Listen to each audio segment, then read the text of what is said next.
It is Wednesday, my dudes, and of course that means it is time to re-enter the bottomless oblivion that is My Planet Coaster Let's Play series Velocity Lake, the second episode of which I remember the park's name.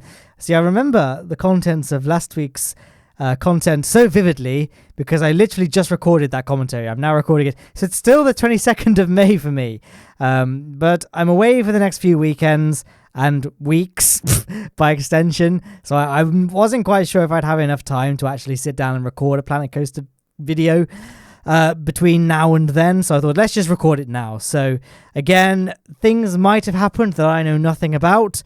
Speaking of things that happened that I do know something about, though, the content of this video with the carousel that was in the thumbnail has now been built. So everything that you needed to see in this video has now completed. You can leave. That was basically the key. No, it's not really, because we're doing not only a carousel, like another flat ride for this park, but we're also building a little food court plaza sort of thing to kind of round off the main island. Well, I don't say round off at all, actually, because the main island is nowhere near finished, but it serves as a nice sort of central food place. Is that the term that you would use? Food place? I don't know. Who cares? Let's carry on. So, again, like I said earlier, curbing, a big thing, as well as the pathway interaction I said was going to be a buzzword of this series. Having the pathway going all around the carousel means that Mummy and Daddy can photograph little Johnny going all the way around, having a grand old time. And definitely, that doesn't sound weird me saying it now. Lots of off-ride photo opportunities by having the path go all the way around the carousel. And most carousels in real life have a pathway going all the way around them, or at least a pathway going around the majority of the circumference, just so little kids can wave to their parents or friends. And everyone just has a great time. And that's really what I want in this park, people to have fun. I think it's a good thing to aim for when you're building a theme park. So just remember that guests want to be having fun. Josh, my friend who builds parks for the sole purpose of killing his guests by crashing rides into them, make note, it's not the way. It's not the Planet Coaster way. So there's the flat ride done. Pretty much we've done the curbing. I think I've said before that one of the things that makes Planet Coaster parks look slightly less realistic than, I guess, a real life park, which does look realistic by very definition, is the fact that the paths don't have a very realistic look to them, but also the fact that the actual ground itself is just sort of flat, featureless grass, which does look a bit cartoonish. So although it does tank the frame rate and performance of the park overall, adding like grass or shrubs to every single area of exposed land really does help facilitate that realistic look. So most gaps in this park's scenery and land will be filled by shrubbery. And if it's not, it's because I'm just leaving the land open to be built on in the future, or I'm just trying to conserve my frame rate as much as possible, depending on how things go. Although that being said, a lot of the park is coming along really, really well. A lot has been built, and the frame rate is still pretty good. I have recently upgraded my GPU to the 2080 Ti, which is probably helping things, although I feel like this sort of game would be more hard on the CPU, right? But then, I don't know, my CPU is a hexa-core. I think it's the 5820K. I think I overclocked it to 4.5 gigahertz. It's been a while since I checked, so maybe I've just got a good system to keep things running smoothly.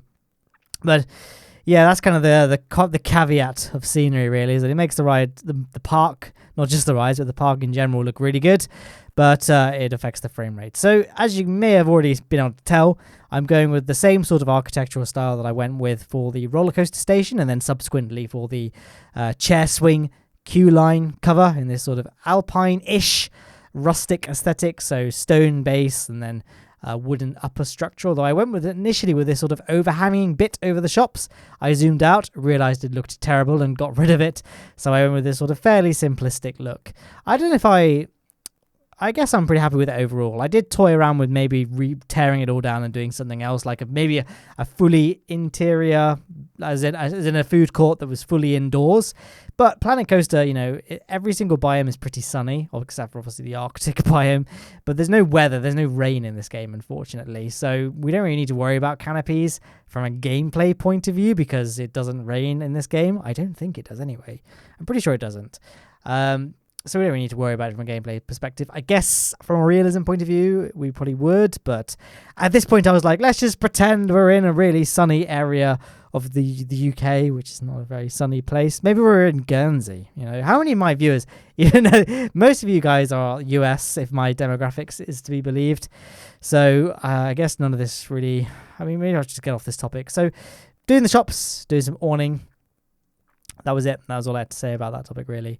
So what else do we need to do in this plaza? So I guess we obviously going to build the shops. It's always nice to try and build a toilet facility area near restaurants and stuff, just because that kind of adds to the realism factor, I guess. So we're building a toilet block in just a second. And then, of course, there's the issue that we'll need addressing of, where to even sit in this plaza. So as you can see, in fact, I got rid of the fencing around the pathways because it's a fairly square shape, which means we can very easily add our own custom fencing and have it not look too bad. So that's what we're going to do in this plaza as well. But yeah, like I said, after that, toilet block and some seating, and then I think that'll be the episode wrapped up. So I have just spoiled the episode ahead. We've still got 5 minutes left of talking. I know 5 minutes, bit awkward because now the video is exactly 10 minutes long, which I do try and avoid because it's sometimes perceived as me egregiously trying to get to the ad revenue. It's just the way it worked out, guys. I'm sorry. Anyway, moving away from this rather awkward topic quite quickly. I tried placing these 3 toilet blocks and the path tool wouldn't really seem to work. I know, right? The Planet Coaster path tool not doing what you want it to. What? But I think, I think I should be using the past tense. I thought I got it working connected here, but then I subsequently got a bunch of notifications from the game saying this toilet block's not connected to the park. So I ended up either closing one of them just so I could stop the messages but keep it there for aesthetic reasons, or I ended up just deleting it outright. Don't really remember. Anyway, I probably doesn't need saying, but the toilet block has the same building style. I'm trying not to just reuse the same phrases over and over again. So I'm not going to say it maintains the same architectural style, the same building style. Completely different wording there, guys. As the rest of the buildings in this park, at least on this island. I know the entrance building maintains a slightly different look, but for this island, which is what we're still working on, obviously, we're going to keep the same build look, I guess. But yeah, something fairly understated because at the end of the day, it's a toilet block. You don't want to be making it too obvious. I guess you do actually, because you want guests to notice there. But hopefully they'll have purchased a map available for $19.99 at the entrance building. We've got to make money somehow, guys, and it ain't from the... I don't know. Anyway, we got a bit of an awkward hole at the top of this building, so I just need to figure out how to fill it in. I originally tried using the spires in this game, but I thought they were a bit too steep, so I just went with a sort of weird slopey roof that I think ended up turning out okay actually, and then just filling it in with the wooden walls.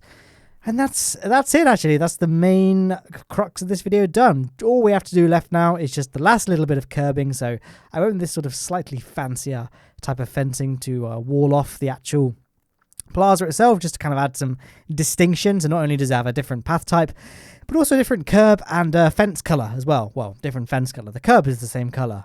And now, like I said earlier, we've got those awkward gaps that need filling in. So actually a really good way of getting slightly different bushes and grass is just to take a tree and rotate it so it's directly on its side. That's a good way of getting grass.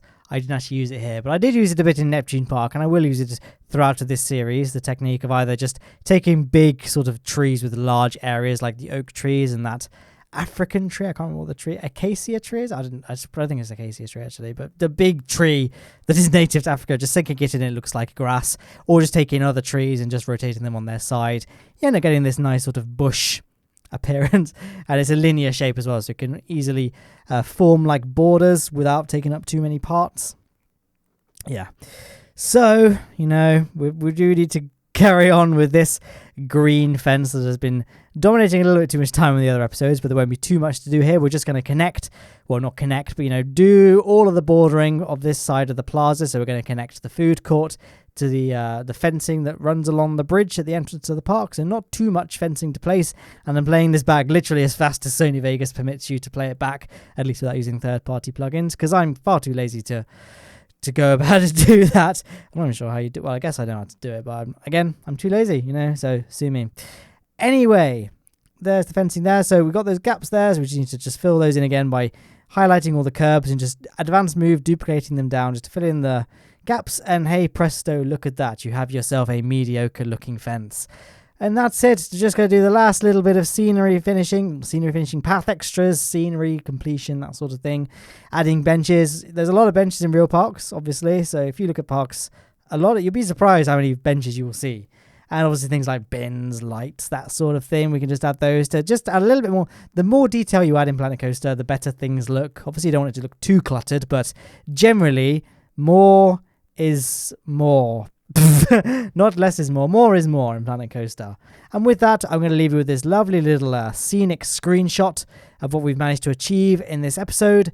And then we're going to just cut away to the end screen with some videos on it in 3, 2, 1. There we are. So on the left is a link to the full playlist of this series, and on the right is a video chosen for you by YouTube's suggestion algorithm. There's also a link to subscribe and to take you to my Patreon, and if you look in the description, there's links to my merch store, Instagram, Twitter, that sort of thing, and my Discord. I hope you enjoyed this video, guys, and I hope you enjoy the rest of your Wednesday, my dudes.